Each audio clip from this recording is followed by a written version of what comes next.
Muy buenas tardes, nos encontramos con el doctor Antonio Lascano Araujo, experto en biología evolutiva y profesor de la Universidad Nacional Autónoma de México. El doctor Antonio Lascano es experto en el origen de la vida. Muy buenas tardes, doctor Lascano. ¿Qué tal? ¿Cómo le va? Buenas tardes. Primeramente me gustaría que me dijera por qué considera que el tema sobre el origen de la vida goza de tanta popularidad entre los jóvenes. Lo podemos comprobar con los auditorios siempre llenos. Yo creo que el tema fascina a México por varias razones. En primer lugar, tenemos la herencia maravillosa de don Alfonso Herrera, que arranca desde finales del siglo XIX con todo un proyecto para investigar sobre origen de la vida, para promover los estudios evolutivos, y luego en los años 30 se traduce uno de los libros de Oparin al español, y como resultado de eso se convierte muy rápidamente en un bestseller. Es impresionante. ¿Qué fue lo que se dio? Bueno, uno, que tenemos en México un espíritu laico realmente, ¿no? La educación es, a pesar de algunos esfuerzos ahí medio retrógradas, la educación sigue siendo realmente impregnada, está impregnada en un espíritu laico. Dos, la cuestión de origen de la vida toca de manera natural problemas filosóficos como el de la definición de la vida misma, y entonces eso hace que la gente se mueva con mucha facilidad de los aspectos científicos a los problemas filosóficos, ideológicos. Y luego está el hecho de que finalmente estamos tratando de entender un proceso que se dio cuando el planeta era muy joven, y para entender cómo era el planeta tenemos que hablar con los astrónomos, con los geólogos, con los químicos, y todos estos campos interdisciplinarios despiertan mucho la avidez, sobre todo de los jóvenes. Yo encuentro maravilloso esa atracción que tiene el campo. Y además ocurre algo que es muy bonito. El origen de la vida es un problema que se estudia bajo una óptica multi e interdisciplinaria, y entonces nos estamos beneficiando de los avances que se dan en planetología, en astrofísica, en química orgánica, en genómica, en biología del RNA, y el resultado neto es una imagen que se va depurando cada vez más, ¿no? Doctor, el tema sigue siendo indudablemente una frontera de la ciencia. Dígame, ¿en dónde estamos? ¿Qué falta por responder? Bueno, lo que falta por responder es cómo surgió la vida, porque no lo sabemos. Nunca vamos a saber cómo surgió la vida. Nunca vamos a conocer en detalle las pruebas que nos digan así fue como aparecieron las primeras células. Lo que pretendemos en realidad es construir una narrativa histórica. La biología se diferencia de otras disciplinas como la química o la física clásica en el sentido de que tenemos una perspectiva histórica, y uno tiene que atender el problema de la contingencia, del accidente histórico, y al mismo tiempo tiene que moverse con mucho cuidado entre lo que podría ser el determinismo químico. Lo que ocurre con el origen de la vida es que cuando uno se plantea el problema, se da uno cuenta que no tenemos rocas sedimentarias de cuando surgió la vida, por lo tanto no sabemos cómo era el medio ambiente prebiótico, no tenemos fósiles de los primeros organismos o las estructuras que los precedieron, y a veces ni siquiera podemos responder con naturalidad a la pregunta de qué es la vida. Por ejemplo, si uno lee un libro de hace 50 años, se hablaba de protoplasma y no se hablaba de ácidos nucleicos. Y ahora, si algo tienen los libros de biología es que están excesivamente cargados hacia los aspectos moleculares. Eso lo único que me está diciendo es que la biología es una disciplina que depende muy fuertemente del momento histórico, y que por lo tanto la naturaleza de las preguntas que yo me haga sobre su origen, sobre su naturaleza, van a estar cambiando. Y eso es lo que nos da a muchos la tranquilidad de que no vamos a dejar el alma tratando de entender el origen de la vida o a venderla al demonio como Fausto con tal de saber cómo ocurrió. No, tratamos de reconstruir los pasos intermedios que se dieron, ¿no? Doctor, dígame, cuando Craig Venter y colaboradores introdujeron genes en un micoplasma, la prensa lo anunció como la creación de vida sintética, y eso asustó a muchos, doctor. ¿Qué tan lejos estamos de crear vida en el laboratorio? Bueno, en realidad no estamos creando vida en el laboratorio, sino estamos jugando con la vida que ya existe, jugando con los genes. Los genes que ellos introdujeron son genes que nosotros modificamos en el laboratorio, y eso hay que entenderlo. Yo creo que hay dos aspectos de su pregunta que son importantes. Uno, lo que llamamos biología sintética tiene una tradición viejísima que viene desde el siglo XIX y es producto de la secularización de la biología. Cuando nos dimos cuenta que no hay ningún espíritu creador, ninguna fuerza mística atrás de cómo se divide una célula, o cómo se dan las rutas metabólicas, o cómo se replica el DNA, lo que estamos diciendo es, lo puedo explicar en términos perfectamente naturales. Y esto, que también tiene una tradición histórica, en México tuvo como representante precisamente a don Alfonso Herrera. A veces la gente se ríe de la ingenuidad, bajo la óptica contemporánea, de esos experimentos del 19 o de los años 20, de los años 30, pero eran maravillosos. Por ejemplo, una obsesión de muchísimos científicos de la época era por qué el uso mitótico, esas proteínas por donde viajan los cromosomas, se parecen al campo magnético de un imán. Bueno, buscaban una analogía que los llevó a pensar que había una fuerza magnética que movía los cromosomas. Ahora sabemos que no es el caso, pero ahí lo bonito es que estaba la idea de buscar una fuerza física, no una fuerza mística. Entonces, esto genera una tradición poderosísima que luego decae y que luego ahora gente como Venter u otros más recuperan en términos de nomenclatura. Yo lo que le sugeriría a la gente sería que leyeran El Doctor Faustus de Thomas Mann. Ahí hay una secuencia maravillosa en donde los niños cuentan cómo conocen a un personaje que mezcla gotitas de aceite con gasolina, con cloroformo, y ve movimientos que les recuerdan a las de los microorganismos. La literatura misma se impactó de estos esfuerzos, fue algo extraordinariamente maravilloso. Ahora, el otro aspecto de la pregunta, ¿por qué a la gente le da susto? Yo creo que es una mezcla de fascinación y temor. Y es una mezcla de fascinación y temor que refleja finalmente que en nuestros días las ciencias de la vida están avanzando con mayor rapidez de lo que hubiéramos jamás supuesto con los sistemas éticos, legales, económicos, sociales. Por ejemplo, la idea de estar clonando organismos como Dolly, la oveja escocesa, es algo que a la gente le asustó porque dijeron, estamos jugando con la naturaleza de la vida, pero en realidad es algo que siempre hemos hecho de una forma u otra. Y lo que sí es cierto es que hoy en día nos percatamos que lo que necesitamos es hacer de las ciencias de la vida un conocimiento público, tener una discusión muy democrática para evitar que ese conocimiento quede en manos de grupos, de individuos, de empresas y demás, y darnos cuenta que es una discusión que no podemos posponer. Le pongo 3 ejemplos concretos. El aborto. Finalmente, la definición del momento en el que empieza una vida humana es una cuestión ideológica y no es una cuestión científica. Pero tenemos un debate al respecto en algunos sectores de la sociedad. La eutanasia, ese es otro problema que toca de manera muy clara la definición de la vida. Y luego me gusta siempre referirme a un ejemplo que es trivial pero maravilloso. Las leyes de patentes que nosotros tenemos vienen del siglo XIX y son leyes de patentes que fueron pensados para químicos y para físicos y para ingenieros. Resulta que ahora la pregunta que muchos se hacen es, ¿puedo patentar un gen? ¿Puedo patentar un organismo? Y yo creo que la respuesta debe ser no, pero eso nos está mostrando lo incompleto que son los modelos adicionales cuando vemos cómo ha avanzado la biología, la medicina, la veterinaria, etcétera, ¿no? Doctor, al nivel de la divulgación de la ciencia entre la población, dígame qué tan importante es trabajar sobre el tema del origen de la vida, cómo podemos abordar de la mejor manera el tema, sobre todo pensando en las visiones creacionistas y aquellos que se oponen a la enseñanza de la evolución.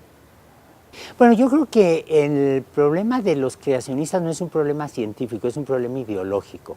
Y es un problema ideológico que es muy patente, por ejemplo, en el caso de Estados Unidos, en donde uno atestigua la lucha constante, cotidiana, intensa de los colegas que están en las universidades, en las escuelas públicas, en las asociaciones de profesores y demás, para promover una visión evolutiva que es la visión legítima en la biología. Lo otro ha estado asociado siempre a posturas muy conservadoras en lo político, en lo económico, en lo social, y ahora incluso, por ejemplo, pero también en contra de la idea del cambio climático. Yo creo que si lo identificamos como un problema ideológico, nos damos cuenta que resolvemos una cuestión que no es trivial. La única sociedad en la que todos cabemos es una sociedad laica. En una sociedad laica cabemos los no creyentes y los creyentes. Y en una sociedad laica lo que se tiene como obligación del Estado y de la sociedad es promover una enseñanza científica. Y la enseñanza científica es muy claro, la vida y su evolución son procesos perfectamente naturales. Si yo quiero tener una visión religiosa y suponer que la divinidad o los dioses o alguna entidad metafísica creó el universo de esa manera, está bien. No hay problemas, pero la única manera de entender por qué se extinguieron los dinosaurios o por qué tengo resistencia a los antibióticos en las bacterias, que son problemas reales de biología evolutiva, pues es con una visión laica de la realidad. En México yo creo que esa visión laica se ha visto favorecida por varias cosas. Las ideas de Darwin llegaron a México luego de las leyes de reforma, en donde la Iglesia fue la gran derrotada en la lucha política que se dio en ese momento. En segundo lugar, el catolicismo en México siempre fue muy flexible, si uno se pone a pensarlo. Por ejemplo, si uno le pregunta a un mexicano típico, quién sabe qué sea un mexicano típico, pero si uno le pregunta a un mexicano típico, ¿crees en Dios? La respuesta va a ser sí, y en la Virgen de Guadalupe. Esa dualidad de lo femenino y lo masculino es totalmente mesoamericana. Eso no lo tiene una católica francesa o un católico italiano.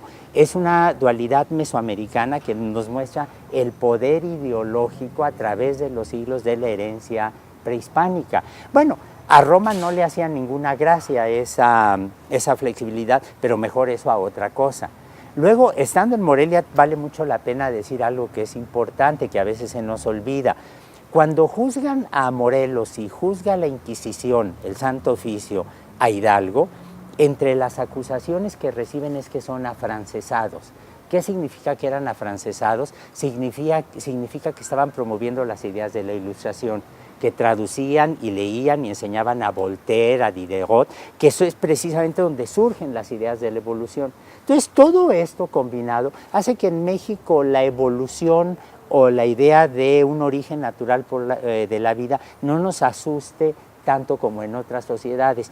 Pero yo creo que hay que tener presente que uno siempre tiene que estar mejorando la enseñanza, mejorando la educación, para que haya una incorporación de los conocimientos nuevos que permitan, por un lado, respetar el problema religioso en quienes quieren tener esta visión, en un Estado que garantice las libertades religiosas, pero también garantizar las libertades religiosas significa garantizar el espíritu laico, secular, en la enseñanza, ¿no? Algunas personas han opinado en distintos momentos, como en la celebración de Año de Darwin, que los estudios sobre evolución y desde luego sobre el origen de la vida son onerosos en un país como el nuestro. Visión que en saber más no compartimos. Desde luego, ¿qué le podemos argumentar a nuestro público? Bueno, lo que yo creo que hay que argumentarles en primer lugar es que uno no puede definir una frontera tajante, metodológica, epistemológica, ideológica, histórica, entre la ciencia aplicada y la ciencia básica. Hay ciencia buena y ciencia que no es buena. Y claramente la manera en que se difumina el conocimiento de un área a la otra, de una perspectiva a la otra, es enorme. Les puedo poner un ejemplo. No estaríamos filmando esta entrevista, no tendríamos los teléfonos celulares apagados, no tendríamos las computadoras si hace 100 años los físicos no hubieran trabajado en la mecánica cuántica. Entonces, claramente, eso lo que me está diciendo es que a corto o a largo plazo el conocimiento es integrado, se mezcla y puede tener importancia absolutamente esencial. Cuando trabajamos en origen de la vida, por ejemplo, una de las preguntas que cada vez nos hacemos más, es recurrente, pasa con una cierta periodicidad, es ¿y los virus de dónde salieron? Cuando uno describe la evolución de la biosfera en el planeta, la pregunta natural es ¿y de dónde salieron los virus? Y buena parte de lo que ahora llamamos enfermedades emergentes es precisamente con virus. Entonces, lo que yo aprenda sobre la evolución de los virus me va a dar información para entender patógenos que son importantes para los humanos, para otros animales, para las plantas, para hongos de los cuales dependemos, etcétera, ¿no? Perdón, y además hay otra cosa que vale la pena decir. Yo creo que la gente que dice es muy caro estudiar evolución o origen de la vida, no dice es muy caro hacer música. ¿La música para qué sirve? Para nada. ¿Para qué sirve un mural de Diego Rivera? Para nada.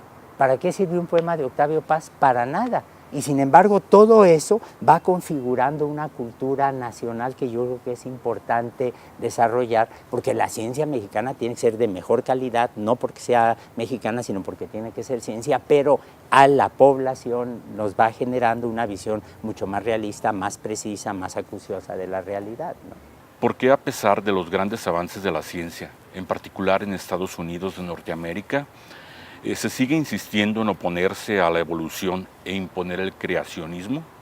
¿Es ignorancia o temor a comprender la naturaleza material de la vida? Algunos sectores políticos mexicanos han hablado de impartir religión en las escuelas públicas. ¿Usted qué opina, doctor? No, que digan misa, que es lo que saben hacer. No saben enseñar matemáticas, física o biología. Yo creo que allí precisamente lo que hay que garantizar es que la enseñanza que se reciba en las escuelas sea una enseñanza que sea lo más avanzada, lo más secular, lo más democratizante, es decir, que la cultura sea de todos y la cultura moderna no puede prescindir de la idea de la evolución. Para eso tenemos templos, para que la gente que es creyente vaya allí y ejerza su derecho de practicar sus religiones. Para eso hay mezquitas, para eso hay sinagogas, para eso hay templos, para eso hay iglesias, para eso hay catedrales. Pero eso, también para eso tenemos escuelas en donde enseñamos que cada página de un libro de biología moderna, cada página, cada párrafo de un texto de biología molecular es un canto a una visión secular de la vida. No puedo entender yo la naturaleza de la vida si prescindo de las explicaciones formales, moleculares. Y ciertamente la visión religiosa es legítima para que nos quieran adoptar desde esa óptica. ¿Por qué tenemos esa obsesión en algunos sectores de la sociedad? Yo creo que ahí lo que pasa, estamos viendo la falta de resignación y de conciencia histórica de algunos sectores que se olvidaron de que, como decían los clásicos en la Edad Media, la felicidad se encuentra en no pretender aquello que ya se perdió para siempre. En México vivimos en una sociedad cada vez más secular y afortunadamente hay sectores en las distintas religiones, en el judaísmo, en el catolicismo, en el protestantismo, que están muy abiertamente luchando por conciliar, y ese es un problema de ellos, conciliar las visiones religiosas con las visiones científicas. La obligación de la sociedad y del Estado es garantizar que tengan los espacios para ejercer su creencia con toda libertad, pero que la educación sea laica y no hay de otra. Una pregunta que seguramente le hacen con frecuencia. ¿Estamos solos en el universo? ¿Pudieron llegar a la Tierra, digamos, semillas de esa vida exterior?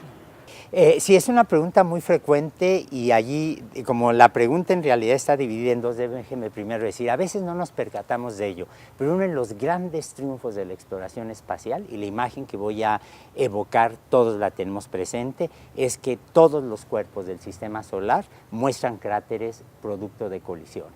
O sea, si yo veo la Luna, si veo fotos de Mercurio, fotos de Marte, fotos de los asteroides, fotos de las lunas de los planetas exteriores como Júpiter, como Saturno, etcétera, lo que yo veo son cráteres. Y esos cráteres, cuando los podemos datar, son de hace unos 4.000 millones de años, cuando el sistema solar era muy joven. ¿Quién produjo esos cráteres? Meteoritos, asteroides, cometas que chocaron contra la Tierra primitiva, contra otros lados. ¿Eso qué significa? Que reconocemos ahora estas etapas de grandes colisiones como parte de la historia normal del sistema solar. En esos cometas, en esos meteoritos, en esos asteroides encontramos compuestos orgánicos, encontramos aminoácidos, encontramos las bases del DNA, del RNA, encontramos hidrocarburos, encontramos componentes de rutas metabólicas, lo cual me está diciendo que la química del sistema solar primitivo me estaba produciendo algunas de las moléculas que veo en los seres vivos. ¿Significa eso que la vida llegó al espacio exterior? No, significa que en la evolución natural del sistema solar, ese aporte de material extraterrestre fue parte de lo que configuró el medio donde surgió la vida. Y yo creo que no hay contradicción en eso y no significa teoría de panspermia. ¿Significa esto que hay vida en otras partes del sistema solar? Yo creo que no. Todas las pruebas han sido negativas, lo cual es una pena. ¿Significa eso que hay vida en otras partes del universo? Yo creo que nos está diciendo que es muy fácil sintetizar los componentes moleculares de los seres vivos, pero no tenemos ninguna prueba de que la vida sea abundante en el universo. Lo que sí tenemos una prueba clarísima es que la vida en el planeta no es producto ni de la casualidad ni de un acto de creación divina, sino es un producto de la evolución. Y no hay ninguna razón para suponer que ese proceso de evolución es exclusivo de nuestro trocito del universo, nuestro cachito donde vivimos. Ahora, ¿qué pasa con la vida extraterrestre? Yo siempre digo que es como la democracia, todos hablan de ella, nadie la ha visto. Seguramente, doctor, el estudio del origen de la vida requiere muchos recursos y colaboración de muchos grupos de investigación. ¿Cómo está la colaboración con esos grupos y agencias como la NASA? Es espléndida, es espléndida. Yo creo que la NASA es uno de los organismos internacionales que más ha hecho por ayudar al estudio del origen de la vida. Es impresionante la cantidad de recursos que se le han invertido en el pasado y eso tiene que ver con los actos de fundación mismos de la NASA. Cuando la NASA se creó, uno de los objetivos era buscar el estudio del origen, evolución y distribución de la vida en el universo. Y eso es en lo que se tradujo fue en apoyo financiero, de infraestructura, de diseño de naves de exploración en otros lados, tratando de buscar huellas de cómo surgió la vida en la Tierra o en otras partes del universo. En otras partes del universo no hemos tenido éxito. En la Tierra el apoyo de la NASA ha sido esencial para fomentar este campo. Ahora, en la parte científica de la NASA son colegas como usted y como yo, son gente iguales a nosotros que siempre están dispuestos a la colaboración. Yo, por ejemplo, todo el trabajo que he hecho de simular la química de la Tierra primitiva o de analizar meteoritos, lo he hecho en colaboración con mis amigos de la NASA o en menor grado con amigos de Italia y de Francia. Todo el trabajo que hacemos, por ejemplo, de análisis de secuencias, de genomas en mi laboratorio aquí en la UNAM, pues ese lo hacemos bajando secuencias que están en la red, al cabo que ya otros pagaron por ellas, pues nosotros las analizamos, ¿no? Entonces ahí debo confesar que tengo una actitud totalmente de picaresca decimonónica, pero funciona muy bien, ¿no? Doctor, seguramente habrá muchos jóvenes deseosos de incorporarse al estudio de la evolución y en particular del origen de la vida. ¿Qué consejos podría darles? ¿Qué carrera estudiar? ¿Se puede hacer esto en México? Por supuesto, por supuesto. Yo en el laboratorio donde estoy hay como 15 personas, son estudiantes mexicanos, se quedan asombrados mis colegas estadounidenses de ver el nivel que tienen. Es gente de una gran disciplina, es gente que lee mucho, es gente que a lo mejor al principio no saben tanto inglés y están luchando, batallando cotidianamente con una frase, pero al cabo de 6 meses ya lo pueden entender. Y probablemente lo que los caracteriza es una gran disciplina intelectual, es la única disciplina que tienen, lo demás no puede hacer nada con ellos, una pasión muy grande por lo que están estudiando y es gente que es reconocida afuera como el grupo mexicano, lo cual yo creo que habla muy bien de nosotros. Yo siento que cualquier estudiante de México, si lo coloca uno en un ambiente científico extranjero, en evolución, en origen de la vida o en cualquier otra área, hace un excelente papel, con una ventaja, y es que nosotros sabemos diseñar experimentos donde no gastamos de más. Sabemos que si la máquina se atora, bueno, con el alambrito y el palito le sostienes aquí para que corra el líquido. Entonces hay una mezcla allí de el ingenio que requieren las condiciones, hasta reales en que nos movemos, hasta una capacidad intelectual absolutamente sofisticada que a mí siempre me produce un gran placer y me deja atónito, ¿no?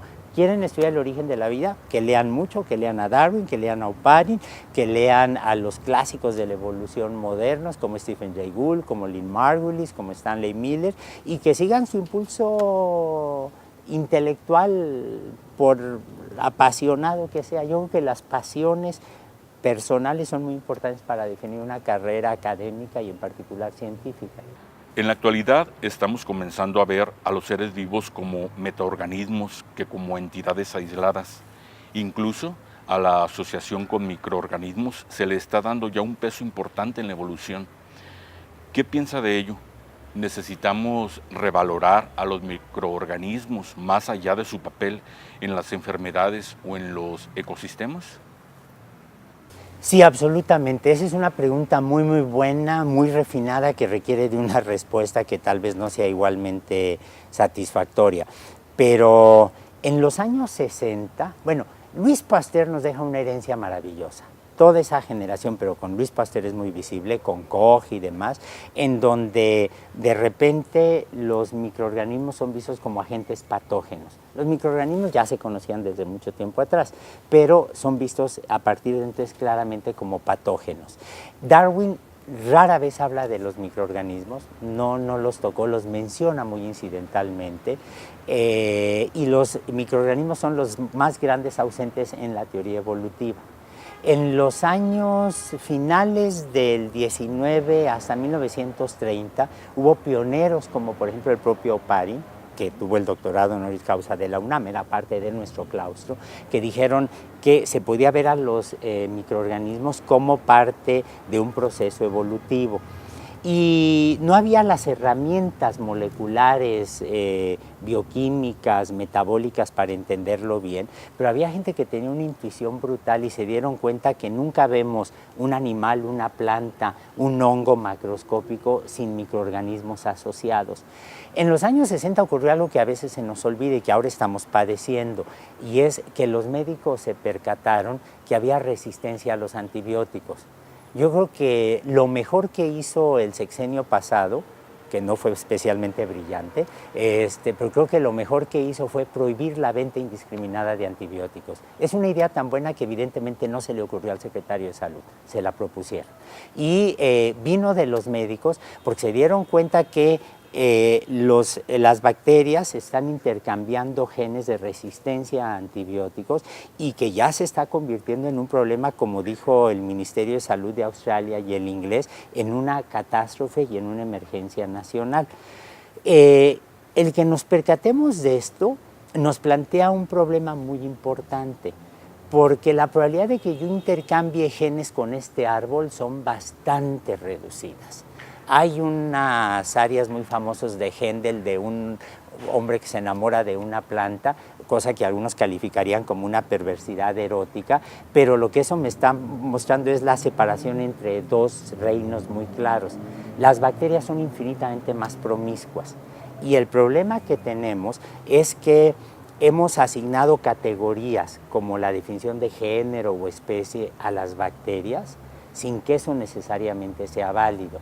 Entonces, primero hay que ver a todos los microorganismos del planeta como los que lograron el dictum, hacer realidad el dictum de Marx y Engels, ¿no? De proletarios del mundo unidos. Esto es microorganismos del mundo unidos, y lo lograron porque tienen redes de intercambio genético absolutamente deslumbrantes. Esto ya me da una perspectiva global. Ahora nos damos cuenta que el planeta sin los microorganismos no sería lo que es. El oxígeno que respiramos El oxígeno que interviene en rutas biosintéticas, sin los cuales no existiríamos nosotros, es producto de los metabolismos microbianos. El fierro que está en las sillas, por ejemplo, en el acero, es un fierro que se depositó por la actividad microbiana hace unos 3.500 millones de años. El oro, que algunas veces se puede encontrar como pepitas muy claras, es resultado de actividad de metabolismo bacteriano. Entonces tenemos esta visión que hace que ahora la microbiología sea muy interesante, porque no es solo la microbiología médica o veterinaria o dental, sino también ahora el reconocimiento de la biogeoquímica, en donde los seres vivos juegan un papel absolutamente central. Pero la otra cosa que hay que entender es que las bacterias y otros organismos que no tienen membrana nuclear, que llamamos arqueas, que es un grupo del mismo origen pero separados, estuvieron aquí antes que nosotros. Si yo me tengo que identificar para subir a un avión o para entrar a una oficina gubernamental, lo que saco es mi credencial del IFE, y mi credencial del IFE me asigna un número y una fotografía, pero yo no sería yo no tendría credencial del IFE, no existiría, no tendría un nombre, no tendría rostro, no tendría digestión si no tuviera las asociaciones simbióticas. Por ejemplo, cuando nosotros nos enfermamos del estómago con alguna infección, nos dan antibióticos. Y al cabo de un rato todo el mundo dice, qué pálido te ves.